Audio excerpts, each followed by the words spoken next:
मूक माटी सिखलाती है जीवन की परिभाषा। मूक माटी। परम पूज्य संत शिरोमणि आचार्य श्री विद्यासागर जी महाराज द्वारा रचित मूक माटी के सार गर्भित काव्य। सत्ता शाश्वत होती है बेटा, प्रति सत्ता में होती हैं अनगिन संभावनाएं। उत्थान पतन वह खसखस का दाना सा, बहुत छोटा होता है बड़ का बीज वह, समुचित क्षेत्र में उसका वपन हो। सत्ता शाश्वत होती है बेटा, प्रति सत्ता में होती है अनगिन संभावनाएं।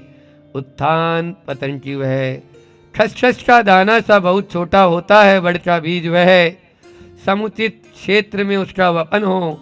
समयोचित खाद हवा जल उसे मिले, अंकुरित हो, कुछ ही दिनों में विशाल काय धारण कर वट के रूप में अवतार लेता है।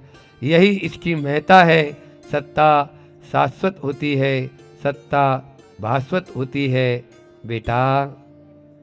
यहाँ पर आचार्य श्री जी कह रहे हैं कि सत्ता कभी मिटती नहीं है, कभी मिटती नहीं है, जीव का कभी नाश नहीं होता है। इसी प्रकार से वह माटी कह रही है उस तट की माटी को, बेटा सत्ता शाश्वत होती है, वह मिटने वाली नहीं है, क्षणभंगुर नहीं है, वह तो हमेशा के लिए स्थायी होती है, प्रति सत्ता में होती है। अपनी जो सत्ता है उस सत्ता में, जो प्रति सत्ता में होती है अनगिन संभावनाएं।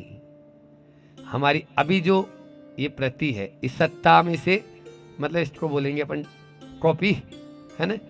प्रति का मतलब कॉपी भी होता है ना, प्रतिलिपि, तो कॉपी। तो ये अभी हम मनुष्य पर्याय में आए तो ये हमारा जीव द्रव्य जो सत्ता शाश्वत थी उसकी एक कॉपी आई। किस रूप में? डुप्लीकेट कॉपी है ये। क्या बोला? अनगिन संभावनाएं हैं इसमें, प्रति सत्ता में होती है अनगिन संभावनाएं। खसखस का दाना सा, बहुत छोटा होता है बड़ का बीज वह, जो बड़ का बीज होता है वो खसखस के दाने के समान होता है यदि समुचित क्षेत्र में उसका वपन हो। पत्थर पे नहीं, मिट्टी में, बालुई मिट्टी नहीं, हमें चिकनी मिट्टी की आवश्यकता होती है। मूक माटी। मूक माटी व्याख्याकार, तरुणाई के प्रखर वक्ता, आचार्य श्री के सुयोग्य शिष्य परम पूज्य मुनि श्री 108 संधान सागर जी महाराज। मूक माटी सिखलाती है जीवन की परिभाषा। मूक माटी।